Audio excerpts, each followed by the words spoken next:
مصرے شعر ہیں، دروازے کے دو تختے اور ایک تختہ جو ہوگا وہ ایک مصرع کہلاتا ہے، یہ لغت کے اندر ہے۔ جبکہ ہم شاعری کے اندر دیکھتے ہیں تو ایک لائن شعر کی، ٹھیک ہے، ایک لائن شعر کی وہ کیا کہلاتی ہے؟ مصرع کہلاتی ہے، اور اس کی علامت یہ ہوتی ہے، ٹھیک ہے بیٹا۔ یہاں سے آپ کو شعر، علامت شعر اور علامت مصرع سمجھ آ گئی ہوگی۔ اب ہم چلتے ہیں اگلی بات کی طرف جو ہے وزن۔ یہ بڑا اہم بیٹا ٹاپک ہے، اس وزن کو سمجھنے ہی سے آپ کو علم عروض کی، آپ کو بحر جو آپ نے نام سنا ہوگا اس کی سمجھ آتی ہے۔ اگر آپ وزن کو نہیں سمجھیں گے، ٹھیک ہے، آپ میٹر کو نہیں سمجھیں گے، انگلش کے اندر وہ میٹر ہوتا ہے، وزن کو نہیں سمجھیں گے اور میٹر کو نہیں سمجھیں گے تو کبھی بھی آپ شعر کہہ نہیں سکتے اور شاعر نہیں بن سکتے۔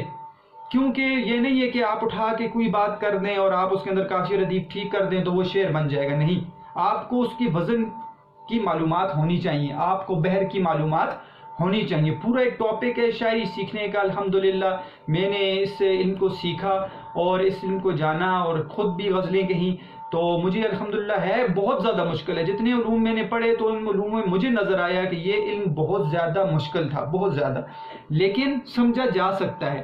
تو بعض بچے ایسے ہوتے ہیں جن کے لیے یہ کہا جائے اور ان کو پوچھا جائے تو وہ ایک ہوائی بات کر دیتے ہیں۔ یہ ہوائی بات نہیں ہے بیٹا، یہ نکالا جاتا ہے۔ میں آپ کے سامنے تھوڑا سا کوشش کروں گا، انشاءاللہ کبھی موقع ملا تو زیادہ اس پہ بات کر لیں گے، لیکن تھوڑی سی کم از کم آپ کو سمجھ آ جائے کہ وزن اور بحر ہوتا کیا ہے۔ دیکھیں وزن کی اگر تعریف آپ کریں نا بیٹا تو وزن کی تعریف ہے دو لفظوں کا، ٹھیک ہے، حرکت اور سکون کے لحاظ سے ایک ہونا۔ پہلی بات تو یہ کہ دو لفظ ہم لیں گے، پھر اس کو دیکھیں گے حرکت اور سکون کے لحاظ سے وہ ایک جیسا ہو تو وہ وزن میں ہوگا۔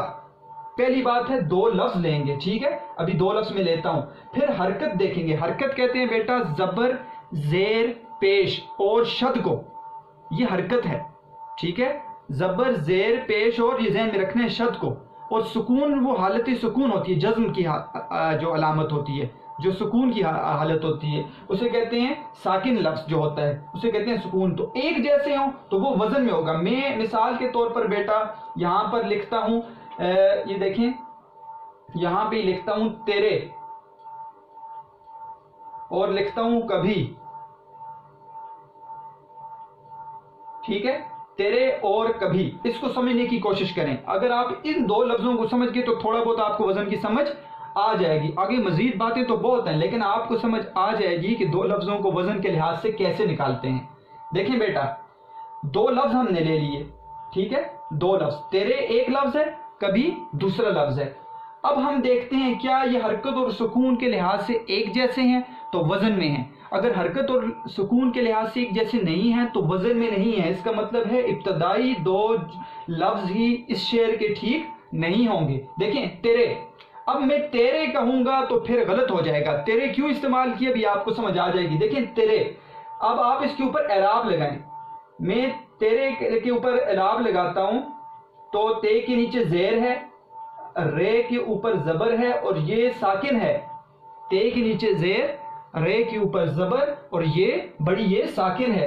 اور کبھی کے اوپر اعراب لگاتا ہوں تو کاف کے اوپر زبر ہے، بھے کے نیچے زیر ہے اور یہ ساکن ہے۔ دیکھیں بیٹا اب میں نے یہ کہا تھا دو لفظ لینے ہیں، حرکت اور سکون کے لحاظ سے ایک ہوں۔ یہ نہیں کہا کہ پہلا جو حرف ہے اس کے اوپر اگر زیر، اس کے نیچے زیر ہے تو دوسرے حرف کے بھی پہلے حرف کے نیچے زیر ہوگی، یہ نہیں کہا تھا، میں نے حرکت کہا ہے۔ حرکت کا مطلب یہ ہے کہ پہلا لفظ اگر حرکت میں ہے، زبر، زیر، پیش یا شد کی علامت ہوگی تو دوسرے لفظ کا بھی پہلا حرف جو ہوگا وہ حرکت میں ہوگا، لیکن ساکن جہاں پہ آئے گا وہ ساکن آئے گا۔ مثال دیکھیں، اب میں اس کو علادہ کرتا ہوں تو آپ کو زیادہ سمجھ آ جائے گی۔ یہ دیکھیں تے، رے اور بڑی یہ اور کاف، بھے اور چھوٹی یہ۔ اب اس کے اوپر اعراب لگاتے ہیں، تے کے نیچے زیر، رے کے اوپر زبر، یہ ساکن، کاف کے اوپر زبر، بھے کے نیچے زیر اور یہ ساکن۔ اب آپ دونوں لفظ دیکھیں تو دونوں لفظ کے اندر تین تین حروف ہیں۔ پہلے لفظ کے اندر تے، رے اور بڑی یہ ہے، دوسرے لفظ کے اندر کاف، بھے اور چھوٹی یہ ہے۔ اب ہم دیکھتے ہیں کیا یہ وزن کے اندر ہے تو دیکھیں تے کے نیچے زیر ہے، حرکت ہے، ٹھیک ہے، زیر، زبر، پیش یہ حرکت ہوتی ہے۔ تو کاف بھی حرکت میں ہے، تو اس کا مطلب ہے کاف اور تے برابر ہے، یہ حرکت میں ہے دونوں. رے کے اوپر زبر ہے اور بھے کے نیچے زیر، دونوں حرکت میں ہے، تو اس کا مطلب ہے رے اور بھے بھی، یہ دوسرا لفظ بھی کیا ہے جی، برابر ہے. ابھی دیکھیں یہاں پہ ضروری ہے، اب یہ بڑی یہ ساکن ہے تو چھوٹی یہ بھی ساکن ہوگی تو تب یہ وزن میں ہوگا. تو یہاں پہ میں نظر آیا کہ بڑی یہ ساکن ہے، چھوٹی یہ بھی ساکن ہے. یہاں پر اگر یہ جو ہے میں اس کو حرکت دے دوں تو پھر یہ وزن نہیں رہے گا، یہ بڑی یہ کو حرکت دے دوں یہ وزن نہیں رہے گا. تو وزن کیا ہوگا بیٹا، وزن ہوگا دو لفظوں کا حرکت کے لحاظ سے. دیکھیں دونوں یہ برابر ہیں، حرکت ہے اور ساکن کی جگہ ساکن آیا ہے، تو سکون کے لحاظ سے ایک ہونا یہ وزن کہلاتا ہے. ہم کہہ سکتے ہیں اس لحاظ سے کہ تیرے اور کبھی، یہ دونوں لفظ وزن کے اندر ہیں. یہ دونوں لفظ کیا ہیں بیٹا، وزن کے اندر ہیں. میں اس کے اگر خلاف بات کروں، میں اگر کہتا ہوں کہ ایسا لفظ نکالیں جس میں وزن اس برابر نہ ہو، تو میں کہتا ہوں شام. ٹھیک ہے، شام کا لفظ شین الف اور میم ہوتا ہے. شام میں یاد رکھیں شین کے اوپر زبر، الف ساکن، میم ساکن ہے. تو شام میں بیٹا شین کیا ہے، حرکت میں ہے. اب الف یہاں پہ حرکت میں نہیں ہے، یہ ساکن ہے. ٹھیک ہے، اور جبکہ تیرے میں رے حرکت میں تھا دوسرا لفظ، تو اس کا مطلب ہے یہ جو ہے نا یہ وزن کے برابر نہیں ہے. تیرے اور کبھی کے برابر شام جو ہے وہ وزن کے برابر نہیں ہے. اب آپ کو تھوڑا سمجھ آ گئی ہوگی کہ دو لفظوں کا متحرک ہونا حرکت کے لحاظ سے یا اس کا سکون کے لحاظ سے ایک ہونا کیسے وزن بن جاتا ہے. اب دیکھیں بیٹا اسی کو دیکھ کر بحر نکالتے ہیں. ٹھیک ہے، بحر لغت میں سمندر کو کہتے ہیں، سمندر کو کہتے ہیں. اور اصطلاح میں اگر ہم شاعری میں دیکھتے ہیں تو بحر وہ مقررہ وزن ہے، وہ مقررہ وزن ہے جس سے ہمیں شعر کا پتہ چلتا ہے یہ شعر ٹھیک بھی ہے یا نہیں ہے. ٹھیک ہے، یہاں پہ بات کرتے ہیں مثال کے طور پر یہ دیکھیں میں نے شعر کہا تو یہ ایک بحر ہے. ٹھیک ہے، فاعلات فاعلاتن فاعلات فاعلاتن، یہ ایک بحر ہے. تو میں اگر ابھی نکال نہیں سکتا، آپ کو صحیح سمجھ نہیں آئے گی، لیکن آپ سمجھ جائیں کہ کیا اگر یہ اس کا وزن، اس بحر کا وزن اور اس کا وزن، ان کا وزن ایک جیسا ہے تو اس کا مطلب ہے یہ دونوں شعر، یہ دونوں مصرے ٹھیک ہیں. اور اگر اس کا وزن اور ان کا وزن ایک جیسا نہیں ہے تو یہ ٹھیک نہیں ہے. تو بحر کیا ہوتا ہے بیٹا، وہ مقررہ اوزان ہیں. 19 بحریں ہیں ابتدا میں جو نکالی گئیں، اب تو بہت زیادہ ہو گئی ہیں اردو ادب کے اندر، لیکن 19 بحریں ابتدائی ہم جن کو کہتے ہیں وہ بحریں ہوتی ہیں جس کو ہم تولتے ہیں کسی بھی شعر کے اوپر. تو اگر وہ شعر کے برابر نکل آتا ہے وہ شعر اس بحر کے برابر تو ہم کہتے ہیں کہ وہ شعر ٹھیک ہے، اور اگر نہیں نکلتا تو ہم کہتے ہیں وہ ٹھیک نہیں ہے. تو یاد رکھیں اگر فاعلات فاعلاتن فاعلات فاعلاتن یہ ایک بحر ہے تو یہ اگر پہلا مصرع بھی اس کے برابر ہونا چاہیے، دوسرا مصرع بھی اس کے برابر ہونا چاہیے، بلکہ پوری غزل اس کے برابر ہونی چاہیے، تو تب غزل اور شعر ٹھیک ہوگا. تو بحر وہ 19 مقررہ اوزان ابتدا میں اب زیادہ ہو گئے ہیں جو شعر کو ٹھیک کرنے کے کام آتے ہیں، جو شعر کو بتاتے ہیں کہ یہ ٹھیک ہے یا نہیں ہے. اس سے شاعری، ایک ایسا شخص جو ساری عمر شاعری کرتا رہے اور اس کا کلام وزن میں نہیں ہے، بحر اس کو پتہ نہیں ہے، تو بیٹا وہ شاعر نہیں ہے.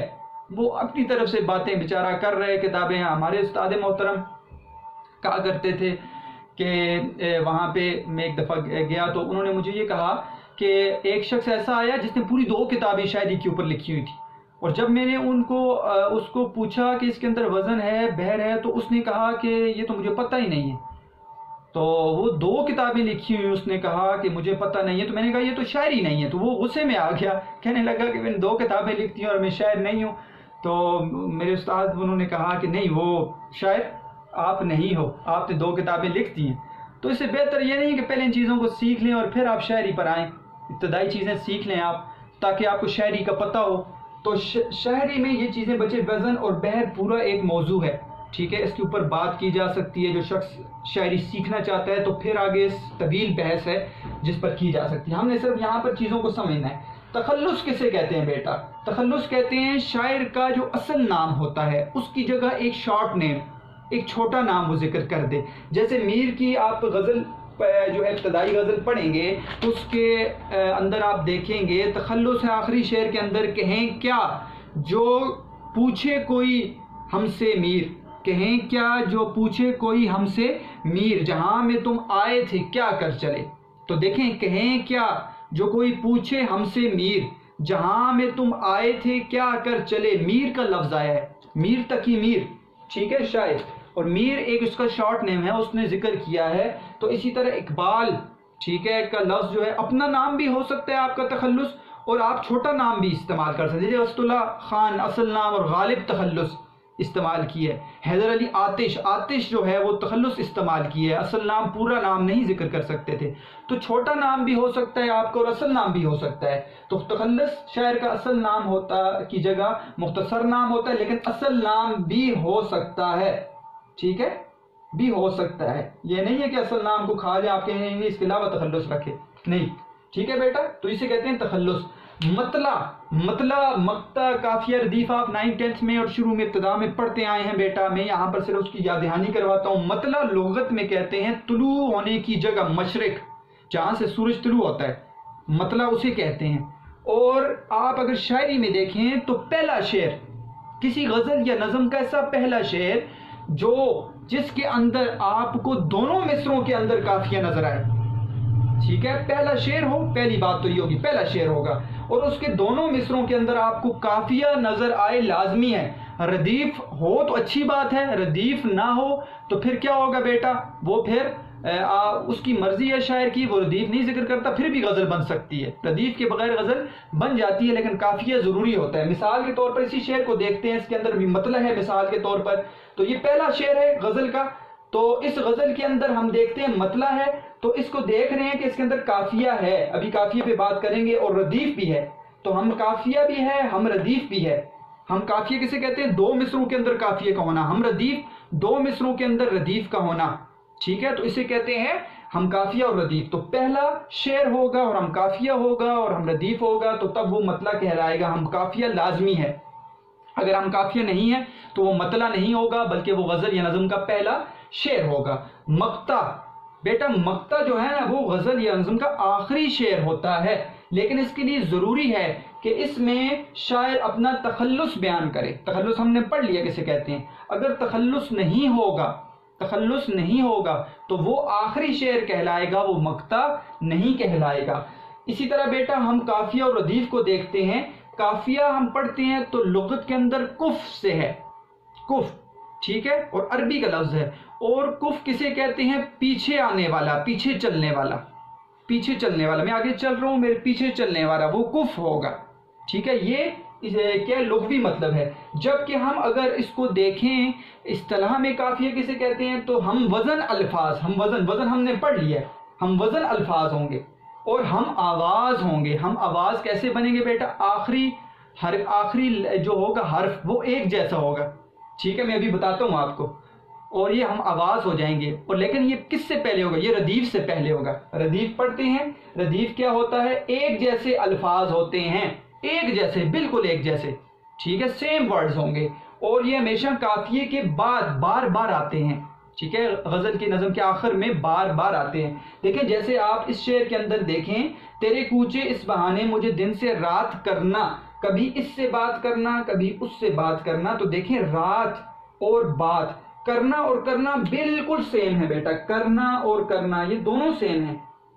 تو جب یہ سیم ہے یہ ردیف ہے. تو یہاں پر کرنا ردیف ہے، کرنا آخر میں آیا ہے اور دونوں ایک جیسے الفاظ آپ کو نظر آ رہے ہیں، تو یہ کرنا کیا ہوگا؟ ردیف ہے. اس سے پہلے آ گیا قافیہ.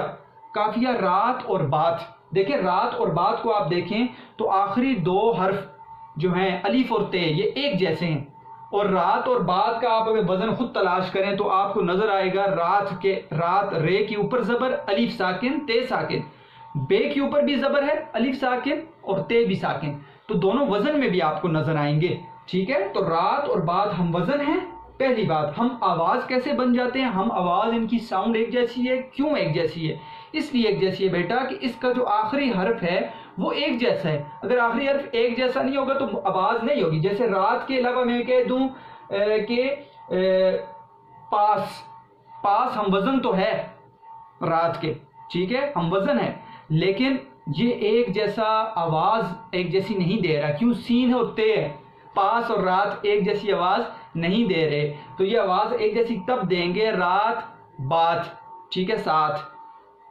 تو اس طرح کے الفاظ جس کے اندر آخر میں تے آئے گا، ٹھیک ہے، اور ایسے الفاظ جو ایک جیسا ساؤنڈ پروڈیوس کریں گے وہ قافیہ ہوتے ہیں. تو رات اور بات قافیہ ہے. جیسے آپ غزل میر کی پڑھیں گے تو دیکھیں آپ نے وہاں پہ پڑھ لیا کر چلے، دعا کر چلے، اٹھا کر چلے، چھپا کر چلے. کر چلے یہاں پر کیا ہے بیٹا؟ پورا ردیف ہے. کر چلے یہ ردیف ہے. جبکہ دعا، اٹھا، الف بتا رہا ہے، دیکھیں الف بتا رہا ہے، اور الف سے پہلے والی حرکت بتا رہی ہے کہ یہ کیا ہے؟ ایک جیسا آواز، ایک جیسی آواز پروڈیوس کر رہے ہیں. اٹھا، چھپا، جدا، ادا، خدا اور کیا، ٹھیک ہے. تو یہ آپ کو نظر آ رہا ہے. یہ کیا بن جاتے ہیں؟ قافیہ. اگر قافیہ نہیں ہوگا شاعری کے اندر بیٹا تو وہ ترنم نہیں ہوگا، وہ موسیقیت نہیں ہوگی. آپ کو موسیقیت نظر آتی ہے کس کی وجہ سے بیٹا؟ یہ اس قافیے کی وجہ سے نظر آتی ہے. اگر قافیہ نہیں ہے تو موسیقیت نہیں ہے. لیکن اگر قافیہ نہیں ہے اور عروض کے مطابق ہے، ٹھیک ہے، عروض کے مطابق ہے، اس کا وزن اس کو معلوم ہے، وہ بڑے اچھے طریقے سے وزن کو ٹھیک کرنے والا ہے اور اس کے آہنگ کو، اس موسیقیت کو سمجھتا ہے، تو پھر بھی وہ شعر آپ کو موسیقیت میں لگتا ہے.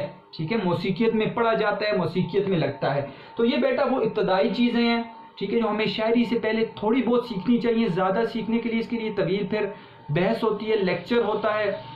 انشاءاللہ موقع کبھی ملا اس پہ بات کریں گے، کسی بحر کو نکالیں گے، کسی وزن کو نکالیں گے. لیکن اتنا کم از کم آپ کو سمجھ آ جائے کہ یہ چیزیں کوئی ایسی چیزیں نہیں ہیں کہ جس طرح ایٹم ہے جو آپ نے کبھی دیکھا ہی نہیں ہے کیمسٹری کا، ٹھیک ہے، اور اب وہ مالیکیول، وہ چیزیں نہیں ہیں جو کیمسٹری کے اندر آپ پڑھ رہے ہیں. یہ ایسی فرضی چیزیں، ٹھیک ہے، وہ ہیں حقیقت میں لیکن آپ دیکھ نہیں سکتے، آپ کی آنکھیں نہیں دیکھ سکتی. یہ وہ چیزیں نہیں ہیں. یہ وہ چیزیں ہیں جن کو آپ ڈھونڈ سکتے ہیں، مشکل ہے، نکال سکتے ہیں. اور اگر آپ کا آپ کے اندر جذبہ ہے شاعری سیکھنے کا تو آپ سیکھ سکتے ہیں. ٹھیک ہے، جیسے میرے اندر تھا، میں شاعری سیکھنا چاہتا تھا تو میں نے سیکھا. میرے اندر وہ جذبہ تھا، میں کوشش کر رہا تھا کہ میں کسی طرح قواعد کو سیکھوں تو میں نے سیکھی. میں شاعری کو سیکھوں، میں نے تو جذبہ آپ کو ان چیزوں کے اوپر لا سکتا ہے. آپ مشکل علوم جو ہیں ان کو آسانی سے، علم عروض مشکل ہے، ٹھیک ہے، علم عروض یہ ہمیں یہ چیزیں سکھاتا ہے. عرض، اس عروض کا تو کئی مطلب ہے، ٹھیک ہے. عرض ایک اس سے کہتے ہیں کہ عرض سے ہے کہ اس کے اوپر ہم شعر کو پیش کرتے ہیں کہ آیا کہ یہ شعر ٹھیک ہے یا نہیں ہے. تو یہ وہ علم ہے بیٹا جو آپ کو بتاتا ہے. علم عروض یہ وہ چیزیں ہیں جو آپ کو بتاتی ہیں کہ کوئی شاعر صحیح شعر کہہ رہا ہے یا نہیں کہہ رہا.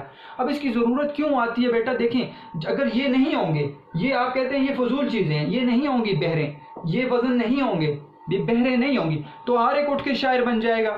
دیکھیں میتھمیٹکس میں 1+1 کہا نا 2، تو ایک رول بتا دیا کہ جمع کرنے سے آگے بڑھتا ہے. اور میں یہ کہوں 1 - 1 2 تو آپ کہیں گے سر آپ غلط ہیں، آپ نے رول کو فالو نہیں کیا. مائنس تو کم کرنے کو کہتے ہیں، تو آپ نے 2 کہاں سے لگا دیا؟ تو دیکھیں ایک رول ہے جو ہمیں بتا رہا ہے کہ میتھمیٹکس ہے، ایک رول ہے جو ہمیں بتا رہا ہے یہ کیمسٹری ہے، فزکس ہے.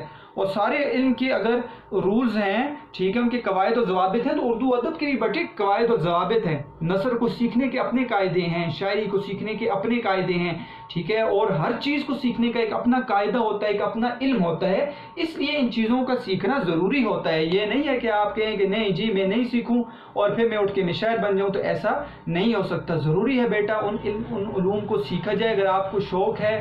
اور یہ ایسے بیٹا ادب ایسا علم ہے، اور علم ادب کو آپ سیکھتے ہیں، شاعری کو، نثر کو، تو یہ آپ کسی بھی علم کو ساتھ لے کر چل سکتے ہیں. ایک ڈاکٹر بھی شاعر بن سکتا ہے، ایک سائنسدان بھی شاعر بن سکتا ہے، ٹھیک ہے، ایک استاد بھی شاعر بن سکتا ہے، وہ بے شک ریاضی کا استاد ہے.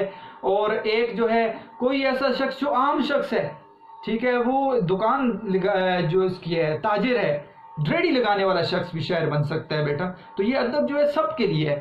جبکہ باقی علوم خاص علوم ہو سکتے ہیں کہ ہم بایو کر دیتے ہیں، علیحدہ کر دیتے ہیں، میتھس علیحدہ کر دیتے ہیں، لیکن ادب سب کے لیے ہے. ادب سارے لوگ سیکھ سکتے ہیں. اردو ادب کے اندر آپ اپنے احساسات کو، اپنے جذبات کو بیان کر سکتے ہو. آپ اندر سے بیٹا خالی ہو جاتے ہو جب اپنی چیزوں کو آپ بیان کر دیتے ہیں، اپنے احساسات کو، جذبات کو بیان کر دیتے ہیں، ٹھیک ہے، تو آپ اندر سے خالی ہو جاتے ہیں. پھر وہ جذبہ ابھرتا ہے، پھر آپ بیان کرتے ہیں تو آپ کو ایک سکون محسوس ہوتا ہے. دیکھیں انسان جو ہے نا، انسان ہے، ناطق ہے، بولنے والا ہے، جب تک وہ بولتا نہیں ہے نا تو اس کو دماغ کا بوجھ اترتا نہیں ہے، ٹھیک ہے. تو یہ بولنا، تو یہاں پہ بولنا تو نہیں ہوتا شعر، لیکن لکھتا ہے اور جب سناتا ہے تو اس کا بوجھ ایک اتر جاتا ہے اس کے پاس سے، وہ اپنے احساسات اور جذبات کا اظہار کر دیتا ہے۔ تو اب ادب بہت ہی خوبصورت چیز ہے بیٹا، اور لوگوں کو کیوں سناتا ہے؟ لوگ کہتے ہیں کہ اپنے پاس رکھے، لوگوں کو کیوں سناتا ہے یہ شعر، یہ لوگوں کو کیوں کہانیاں، اپنی کہانی اس نے افسانہ لکھا اور لوگوں کو بتا رہے؟ تو بیٹا لازمی بات ہے، ہم سارے ایک ہی گلوبل ولیج کے اندر رہ رہے ہیں، ٹھیک ہے، یہ ہمارا گھر ہے پوری دنیا، تو سب کے اندر سارے انسانوں کے مسائل ایک جیسے ہیں۔ لازمی بات ہے، مثال کے طور پر کسی شاعر نے اگر یہ شعر کہا تو یہ شعر، یہ جذبہ کسی اور شخص کے اندر بھی ہوگا، تو وہ اس کو پڑھے گا تو اس کو کہے گا واہ کیا بات کی ہے تم نے۔ تو اپنے جذبات کو دوسروں کے سامنے اس لیے بیان کیا جاتا ہے کہ وہ جذبہ اس کے اندر بھی ہو سکتا ہے، اس کو دیکھ کر اصلاح لے سکتا ہے، یا اس کو دیکھ کر وہ کہہ سکتا ہے کہ یہ درد تو میرے اندر بھی ہے، اس کو لطف محسوس ہوتا ہے۔ ہم اپنی باتوں کو دوسروں کے سامنے بیان نہیں کریں گے تو ہمیں وہ کیا ہوگا، وہ چیزیں، وہ احساسات اور وہ جذبات جو ہمارے اندر ہیں وہ ہمیں بتانے کا موقع نہیں ملے گا۔ تو اس لیے بیٹا اردو ادب جو ہے وہ تو آپ، یہ بوجھ نہیں ہے اردو، یہ آپ آگے بھی لے کر چل سکتے ہیں۔ آپ یہ نہیں ہے کہ فرسٹ ایئر 9th 10th اس کے بعد اردو لازمی نہیں ہے اور آپ ڈاکٹر بن رہے ہیں، آپ ایک انجینئر بننے جا رہے ہیں تو آپ وہ نہیں سیکھیں گے، نہیں بیٹا، اس کو آپ ساتھ لے کر چل سکتے ہیں، اور یقین کریں کہ یہ ایسی لطف والی چیز ہے جو ہمیشہ زندگی میں آپ کا ساتھ دے گی، ہمیشہ ہر جگہ پر آپ کا ساتھ دیتی ہے۔ تو بیٹا مجھے یقین ہے آج کے لیکچر سے آپ کو یہ ابتدائی چیزیں اصناف کی اور شاعری کی سمجھ آئی ہوں گی۔ انشاءاللہ ہم جب شاعری پڑھیں گے تو آپ کو اس میں مزید چیزوں کا پتہ چلے گا اور آپ اس چیزوں کو خود نکالنے والے بن جائیں۔ دیکھیں ہم کاپی کیٹس نہیں بن رہے، ہم کوئی رٹے مار نہیں بن رہے، ہم چیزوں کو سیکھنے والے بنیں گے۔ پھر اس کے بعد ہم پیپر کو بھی حل کریں گے ساتھ ساتھ، پھر پیپر کو بھی ساتھ ہم، جب آپ کا کنسیپٹ کلیئر ہوگا تو آپ پیپر پر واہ واہ لکھیں گے بیٹا، ٹھیک ہے۔ جب آپ کا کنسیپٹ ہی کلیئر نہیں ہے تو آپ کیا لکھیں گے؟ تو یہ ہر چیز کو سیکھنا ضروری ہے۔ یہ نہیں ہے کہ ایک چیز مشکل ہے تو کم از کم میں اس کو نہ سیکھوں، یہ نہیں، اس کو بچے تلاش کریں، اس کو ڈھونڈیں۔ ہر ایک مضمون کے اندر آپ اتنی ڈیپتھ میں جائیں کہ واقعی میں اس کو دیکھوں، اس کو تلاش کروں، تاکہ آپ کے اندر سے وہ چیز ختم ہو جائے کہ میں نے یہ چیز چھوڑ دی اور یہ کام نہ کریں، مشکل ہے اور چھوڑ دی اور آسان ہے تو یاد کر لی بیٹا، ایسے نہیں ہوتا، ان کے اندر مشکلات آتی ہیں۔ لیکن جب آپ مشکل علم کو پڑھ لیتے ہیں بیٹا نا، اور جب مشکل علم کو آپ سیکھ لیتے ہیں تو یقین کریں وہ آپ کو لطف آتا ہے کہ آپ سوچ نہیں سکتے۔ آپ کر کے دیکھیں، مشکل علم جو ہوگا، جو مشکل لگے گا مضمون، جب اس کو آپ سیکھ لیں گے نا تو آپ کو ایک علیحدہ لطف محسوس ہوگا۔ تو مجھے امید ہے بیٹا آپ کو لیکچر سمجھ آیا ہوگا۔ یہ لیکچر میں فرسٹ ایئر کو بھی شیئر کروں گا، سیکنڈ ایئر کو بھی شیئر کروں گا۔ آپ نے یہ چیزیں، آپ کا ہوم ورک ہے، یہ اپنی کاپیز کے اندر نوٹ کرنی ہے، ان کو سمجھنا ہے بیٹا۔ اس سے پہلے والی بھی اصناف بھی اور اصطلاحات شاعری کو بھی آپ نے سمجھنا ہے۔ انشاءاللہ ہم فرسٹ ایئر کے لیے تو نظم کی ابتدا کریں گے، اس پہ بات کریں گے۔ سیکنڈ ایئر کے لیے بھی کوشش کرتا ہوں یا جواب شکوہ پڑھیں گے یا ان کا چوتھا سبق ہے وہ سٹارٹ کریں گے، وہ دیکھتے ہیں کیا کریں، لیکن یہ چیزیں آپ نے پھر بھی لکھ لینی ہے اپنے پاس۔ 9th اور 10th کو بھی میں شیئر کروں گا یہ، تو وہ بھی بیٹا آپ کے لیے بھی ضروری ہے، تو آپ بھی ان چیزوں کو دیکھ لیں۔ اور مجھے امید ہے بیٹا کہ آپ اسی طرح محنت کرتے رہیں گے ہمیشہ، جس طرح آپ محنت کر رہے ہیں، اور خوش رہیں، آباد رہیں۔ والسلام۔